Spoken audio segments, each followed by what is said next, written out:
नमस्कार। जया लिटरेचर में आप सबका बहुत बहुत स्वागत है। और आज प्रस्तुत है कहानी मुंशी प्रेमचंद की बड़े घर की बेटी। तो चलिए सुनिए कहानी बड़े घर की बेटी।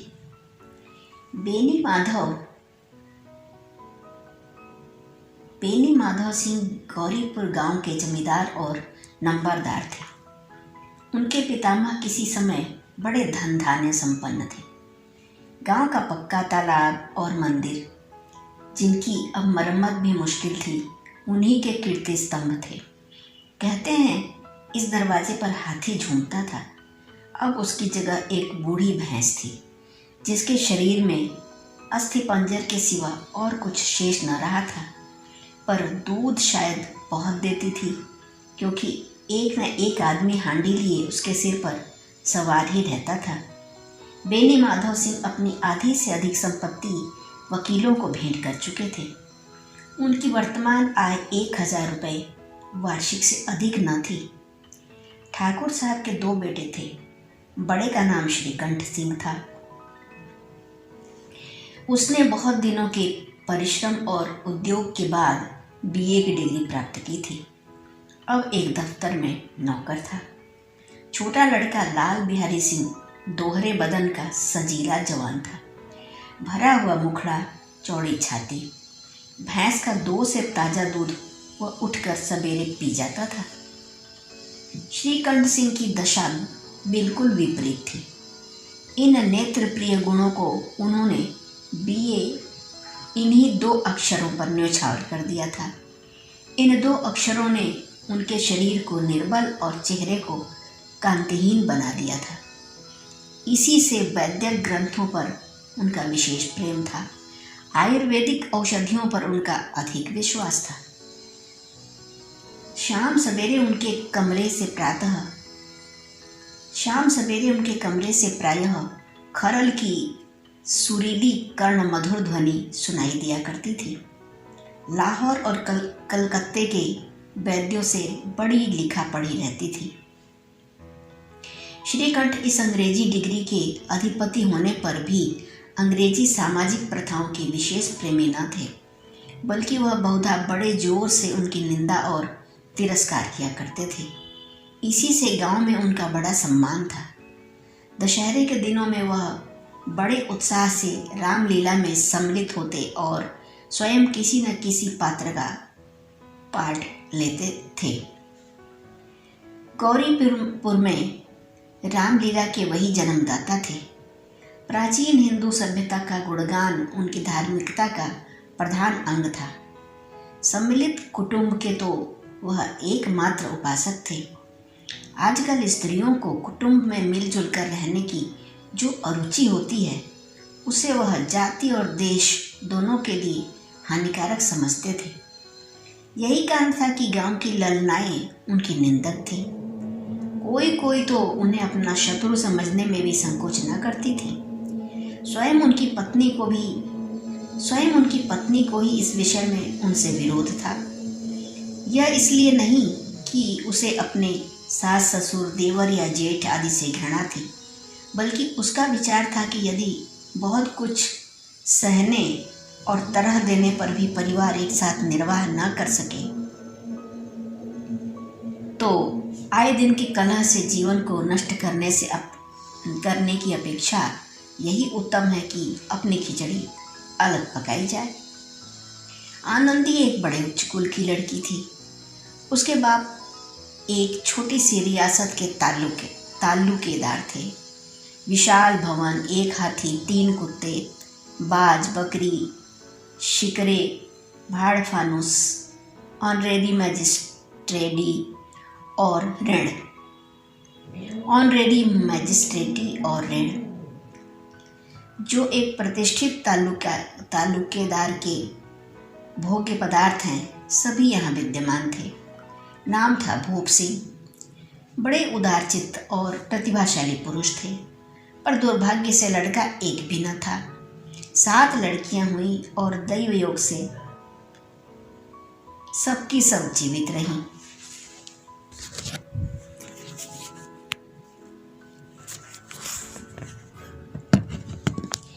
पहली उमंग में तो उन्होंने 3 ब्याह दिल खोलकर किए, पर 15-20 हजार रुपयों का कर्ज सिर पर हो गया। तो आंखें खुली, हाथ समेट लिया। आनंदी चौथी लड़की थी। वह अपनी सब बहनों से अधिक रूपवती और गुणवती थी। इससे ठाकुर भूप सिंह उसे बहुत प्यार करते थे। सुंदर संतान को कदाचित उसके माता पिता भी अधिक चाहते हैं। ठाकुर साहब बड़े धर्म संकट में थे कि इसका विवाह कहाँ करें। न तो यही चाहते थे कि ऋण का बोझ बढ़े, और न यही स्वीकार था कि उसे अपने को भाग्यहीन समझना पड़े। एक दिन श्रीकंठ उनके पास किसी चंदे का रुपया मांगने आए। शायद नागरी प्रचार का चंदा था। भूप सिंह उनके स्वभाव पर रीझ गए और धूमधाम से श्रीकंठ सिंह का आनंदी के साथ ब्याह हो गया। आनंदी अपने नए घर में आई तो यहाँ का रंग ढंग कुछ और ही देखा। जिस टीम टाम की उसे बचपन से ही आदत पड़ी हुई थी, वह यहाँ नाम मात्र को भी न था। हाथी घोड़ों का तो कहना ही क्या, कोई सजी हुई सुंदर बहली तक न थी। रेशमी स्लीपर साथ लाई थी, पर यहाँ बाग कहाँ। मकान में खिड़कियाँ तक न थी, न जमीन पर फर्श, न दीवार पर तस्वीरें। यह एक सीधा सादा देहाती गृहस्थ का मकान था, किंतु आनंदी ने थोड़े ही दिनों में अपने को इस नई अवस्था के अनुकूल ऐसा बना लिया मानो उसने विलास के सामान कभी देखे ही न थे। एक दिन दोपहर के समय लाल बिहारी सिंह 2 चिड़िया लिए हुए आया और भावच से बोला, जल्दी से पका दो, मुझे भूख लगी है। आनंदी भोजन बनाकर इसकी राह देख रही थी। अब वह नया व्यंजन बनाने बैठी। हांडी में देखा तो घी पाव भर से अधिक न था। बड़े घर की बेटी किफायत क्या जाने। उसने सब घी मांस में डाल दिया। लाल बिहारी खाने बैठा तो दाल में घी न था। बोला, दाल में घी क्यों नहीं छोड़ा? आनंदी ने कहा, घी सब मांस में पड़ गया। लाल बिहारी जोर से बोला, अभी परसों घी आया है, इतने जल्द उठ गया? आनंदी ने उत्तर दिया, आज तो कुल पाव भर रहा होगा, वह सब मैंने मांस में डाल दिया। जिस तरह सूखी लकड़ी जल्दी से जल उठती है, उसी तरह शुदा से बावला मनुष्य जरा जरा सी बात पर तिनक जाता है। लाल बिहारी को भावच की यह ढिठाई बहुत बुरी मालूम हुई। तिनक कर बोला, मैके में तो चाहे घी की नदी बहती हो। स्त्रियां गाली सह लेती हैं, मार भी सह लेती हैं, पर मैके की निंदा उनसे सही नहीं जाती। आनंदी मुंह फेर कर बोली, हाथी मरा भी 9 लाख का। वहाँ इतना घी नित्य नाई का हार खा जाते हैं। लाल बिहारी जल गया, थाली उठाकर पटक दी और बोला, जी चाहता है जीभ पकड़कर खींच लूं। आनंदी को भी क्रोध आ गया, मुंह लाल हो गया। बोली, वह होते तो आज इसका मजा चखाते। अब अपढ़ उज्जड ठाकुर से न रहा गया। उसकी स्त्री एक साधारण जमींदार की बेटी थी। जब जी चाहता उस पर हाथ साफ कर लिया करता था। खड़ाऊ उठाकर आनंदी की ओर जोर से फेंकी और बोला, जिसके गुमान पर भूली हुई है उसे भी देखूंगा और तुम्हें भी। आनंदी ने हाथ से खड़ाऊ रोकी। सिर बच गया, पर उंगली में बड़ी चोट आई। क्रोध के मारे हवा से हिलते हुए पत्ते की भांति कांपती हुई वह अपने कमरे में आकर खड़ी हो गई। स्त्री का बल और साहस, मान और मर्यादा पति तक है। उसे अपने पति के ही बल और पुरुषत्व का घमंड होता है। आनंदी खून का घूंट पीकर रह गई।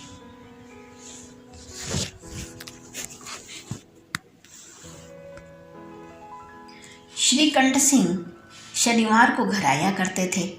बृहस्पति को यह घटना हुई थी। 2 दिन तक आनंदी कोप भवन में रही, न कुछ खाया न पिया, उनकी बाट देखती रही।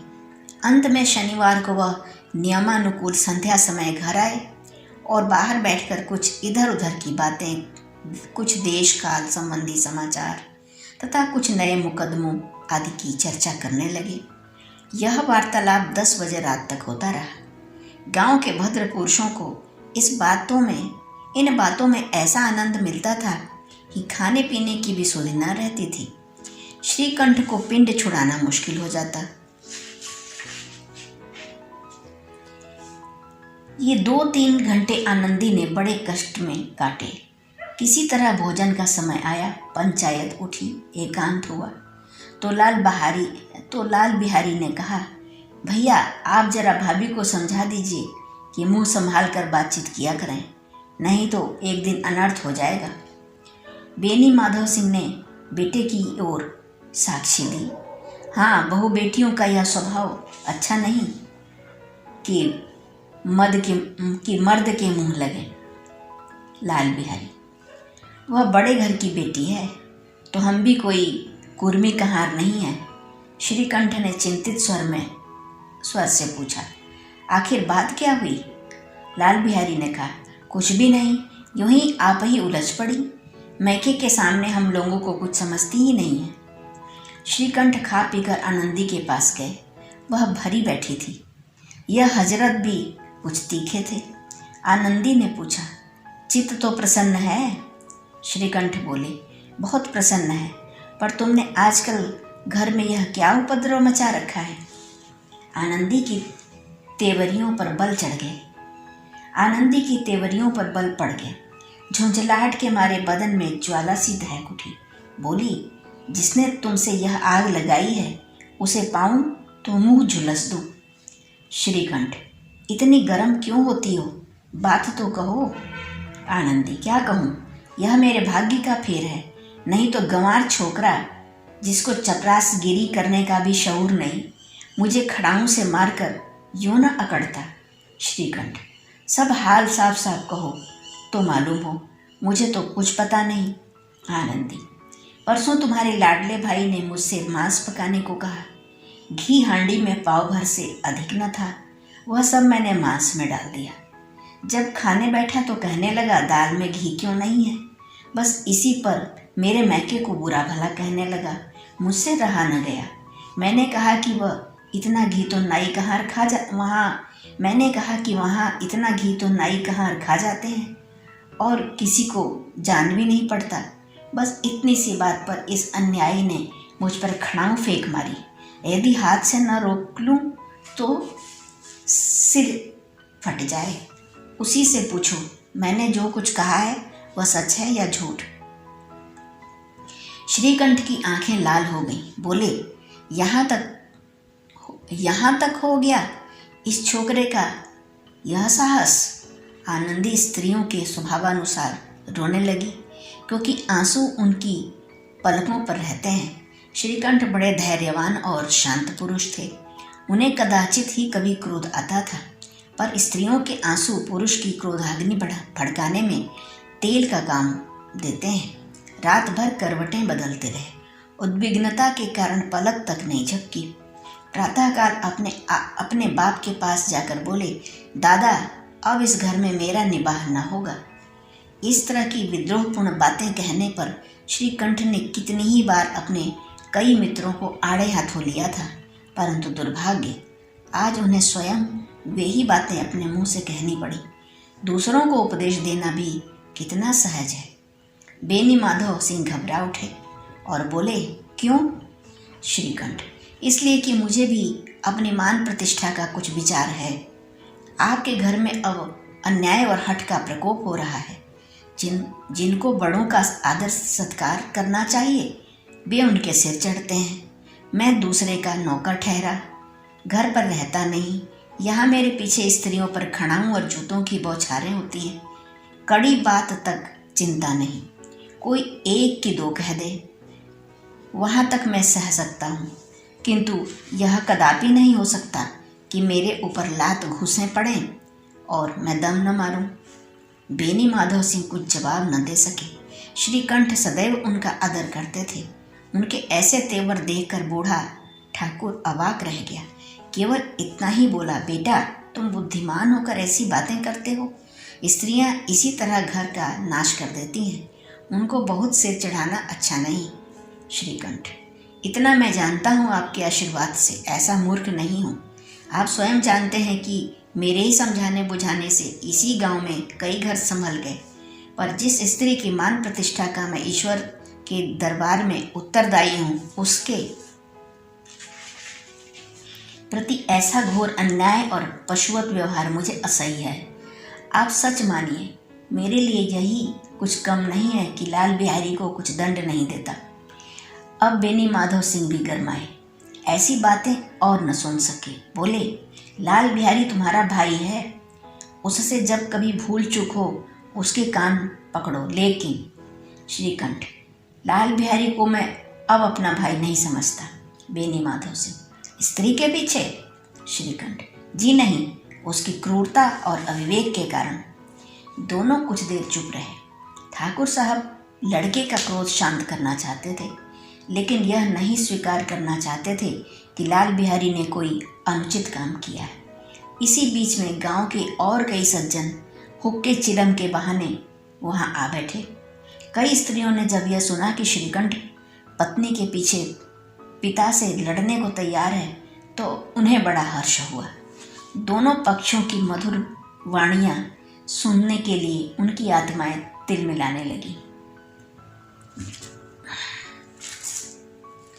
गांव में कुछ ऐसे कुटिल मनुष्य भी थे जो इस कुल की नीतिपूर्ण गति पर मन ही मन जलते थे। वे कहा करते थे, श्रीकंठ अपने बाप से दबता है, इसीलिए वह दब्बू है। उसने विद्या पढ़ी, इसलिए वह किताबों का कीड़ा है। बेनी माधव सिंह उसकी सलाह के बिना कोई काम नहीं करते, यह उनकी मूर्खता है। इन महानुभावों की शुभकामनाएं आज पूरी होती दिखाई दी। कोई हुक्का पीने के बहाने और कोई लगान की रसीद दिखाने आकर बैठ गया। बेनी माधव सिंह पुराने आदमी थे, इन भावों को ताड़ गए। उन्होंने निश्चय किया, चाहे कुछ ही क्यों ना हो, इन द्रोहियों को ताली बजाने का अवसर न दूंगा। तुरंत कोमल शब्दों में बोले, बेटा मैं तुमसे बाहर नहीं हूँ, तुम्हारा जो जी चाहे करो। अब 2 लड़के से अपराध हो गया। अब तो लड़के से अपराध हो गया।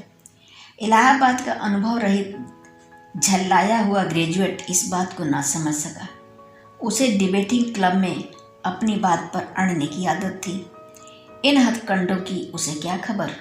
बाप ने जिस मतलब से बात पलटी थी वह उसकी समझ में ना आया। बोला, लाल बिहारी के साथ अब इस घर में नहीं रह सकता। बेनी माधव, बेटा बुद्धिमान लोग मूर्खों की बात पर ध्यान नहीं देते। वह बेसमझ लड़का है, उससे जो कुछ भूल हुई उसे तुम बड़े होकर क्षमा करो। श्रीकंठ, उसकी इस दुष्टता को मैं कदापि नहीं सहन सकता। या तो वही घर में रहेगा या मैं ही। आपको यदि वह अधिक प्यारा है तो मुझे विदा कीजिए, मैं अपना भार आप संभाल लूँगा। यदि मुझे रखना चाहते हैं तो उसे कहिए जहाँ चाहे चला जाए, बस यह मेरा अंतिम निश्चय है। लाल बिहारी सिंह दरवाजे की चौखट पर चुपचाप खड़ा बड़े भाई की बातें सुन रहा था। वह उनका बहुत आदर करता था। उसे कभी इतना साहस ना हुआ कि श्रीकंठ के सामने चारपाई पर बैठ जाए, हुक्का पी ले या पान खा ले। बाप का भी वह इतना मान न करता था। श्रीकंठ का भी उस पर हार्दिक स्नेह था। अपने होश में उन्होंने कभी उसे घुटका तक न था। जब वह इलाहाबाद से आते तो उसके लिए कोई न कोई वस्तु अवश्य लाते। मुदगर की जोड़ी उन्होंने बनवा दी थी। पिछले साल जब उसने अपने से ड्योढ़े जवान को नाग पंचमी के दिन दंगल में पछाड़ दिया तो उन्होंने पुलकित होकर अखाड़े में ही जाकर उसे गले से लगा लिया था। 5 रुपए के पैसे लुटाए थे। ऐसे भाई के मुंह से आज ऐसी हृदय विदारक बात सुनकर लाल बिहारी को बड़ी ग्लानि हुई। वह फूट फूट कर रोने लगा। इसमें संदेह नहीं कि वह अपने किए पर पछता रहा था। भाई के आने से एक दिन पहले से उसकी छाती धड़कती थी कि देखूं भैया क्या कहते हैं, मैं उनके सम्मुख कैसे जाऊंगा, उनसे कैसे बोलूंगा, मेरी आंखें उनके सामने कैसे उठेंगी। उसने उन्हें निर्दयता की मूर्ति बने हुए पाया। वह मूर्ख था, परंतु उसका मन कहता था कि भैया मेरे साथ अन्याय कर रहे हैं। यदि श्रीकंठ उसे अकेले में बुलाकर 2-4 कड़ी बातें कह देते, इतना ही नहीं 2-4 तमाचे भी लगा देते, तो कदाचित उसे इतना दुख न होता। पर भाई का यह कहना कि अब मैं इसकी सूरत नहीं देखना चाहता, लाल बिहारी से सहा न गया। वह रोता हुआ घर आया। कोठरी में जाकर कपड़े पहने, आंखें पोंछी, जिसमें कोई यह न समझ सके कि रोता था। आनंदी के द्वार पर आकर बोला, भाभी, भैया ने निश्चय किया है कि वह मेरे साथ इस घर में न रहेंगे। अब वह मेरा मुंह नहीं देखना चाहते, इसलिए अब मैं जाता हूँ।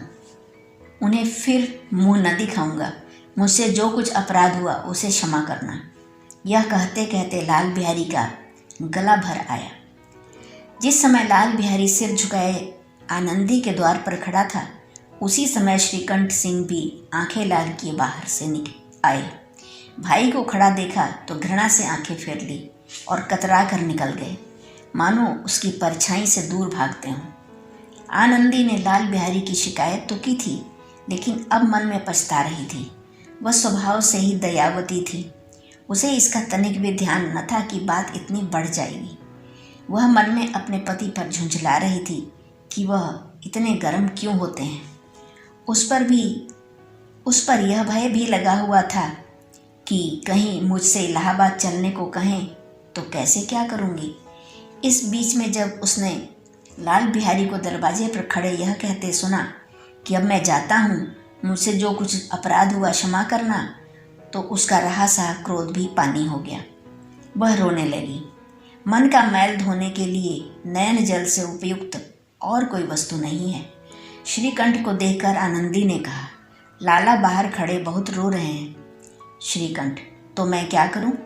आनंदी, भीतर बुला लो, मेरी जीभ में आग लगे, मैंने कहाँ से यह झगड़ा उठाया। श्रीकंठ, मैं न बुलाऊंगा। आनंदी, पछताओगे, उन्हें बहुत ग्लानि हो गई है, ऐसा न हो कहीं चल दें। श्रीकंठ न उठे। इतने में लाल बिहारी ने फिर कहा, भाभी, भैया से मेरा प्रणाम कह दो, वह मेरा मुंह नहीं देखना चाहते, इसलिए मैं भी अपना मुंह उन्हें नहीं दिखाऊंगा। लाल बिहारी इतना कहकर लौट पड़ा और शीघ्रता से दरवाजे की ओर बढ़ा। अंत में आनंदी कमरे से निकली और उसका हाथ पकड़ लिया। लाल बिहारी ने पीछे फिर कर देखा और आंखों से आंसू भरे बोला, मुझे जाने दो। आनंदी, कहाँ जाते हो? लाल बिहारी, जहाँ कोई मेरा मुंह न देखे। आनंदी, मैं न जाने दूंगी। लाल बिहारी, मैं तुम लोगों के साथ रहने योग्य नहीं हूँ। आनंदी, तुम्हें मेरी सौगंध, अब एक पग भी आगे न बढ़ना। लाल बिहारी, जब तक मुझे यह न मालूम हो कि भैया का मन मेरी तरफ से साफ हो गया, तब तक मैं इस घर में कदापि न रहूँगा। आनंदी, मैं ईश्वर को साक्षी देकर कहती हूँ कि तुम्हारी ओर से मेरे मन में तनिक भी मैल नहीं। अब श्रीकंठ का हृदय भी पिघला। उन्होंने बाहर आकर लाल बिहारी को गले लगा लिया। दोनों भाई खूब फूट फूट कर रोए। लाल बिहारी ने सिसकते हुए कहा, भैया, अब कभी मत कहना कि तुम्हारा मुंह न देखूंगा। इसके सिवा आप जो दंड देंगे मैं सहर्ष स्वीकार करूंगा। श्रीकंठ ने कांपते स्वर से कहा, लल्लू, इन बातों को बिल्कुल भूल जाओ। ईश्वर चाहेगा तो फिर ऐसा अवसर न आवेगा। बेनी माधव सिंह बाहर से आ रहे थे। दोनों भाइयों को गले मिलते देख आनंद से पुलकित हो उठे। बोल उठे, बड़े घर की बेटियां ऐसी ही होती हैं, बिगड़ता काम बना लेती हैं। गांव में जिसने यह वृत्तांत सुना, उसी ने इन शब्दों में आनंदी की उदारता को सराहा। बड़े घर की बेटियां ऐसी ही होती हैं। अभी आप सुन रहे थे कहानी बड़े घर की बेटी। अगर आपको ये कहानी पसंद आए तो अपने मित्रों के साथ साझा अवश्य कीजिएगा। धन्यवाद।